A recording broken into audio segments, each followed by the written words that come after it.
Third question என்னன்னா A began a business with rupees 450 and was joined afterwards by B with rupees 300. When did B join if the profits at the end of the year were divided in the ratio 2:1? இதான் வந்து கொஸ்டினாக கொடுத்துருக்காங்க.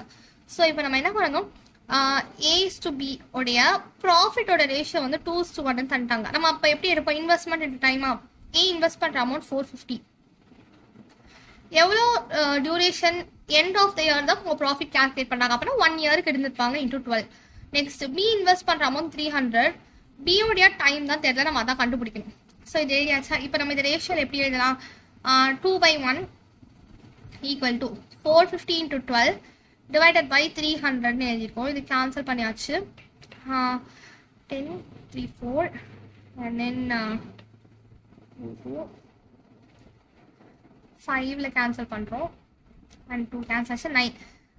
இப்போ வந்து நமக்கு இது into D இங்கே இருக்குது, நம்ம கிராஸ் மல்டிப்ளை பண்ணோம்னா டி வந்து 9ன்னு கிடைச்சிச்சு. அதாவது பி வந்து அந்த பிஸ்னஸில் இருக்கிற டைம் வந்து 9, ஓகேவா. 9 months வந்து அந்த பிஸ்னஸில் இருக்குது பி.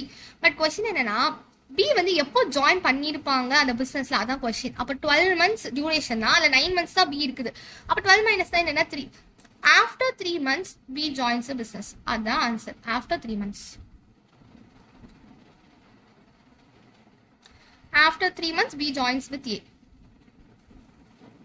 அவ்வளவுதான்.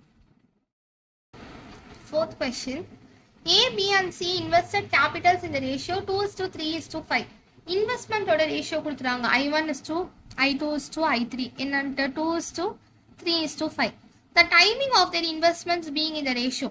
டைமோட ரேஷியோவும் கொடுத்துட்டாங்க. T1:2, T2:2, T3. அது வந்து 4:5:6. In what ratio their profit be distributed. Profit distribute பண்ணுற ரேஷியோ கேட்குறாங்க. P1:2, P2:2, P3.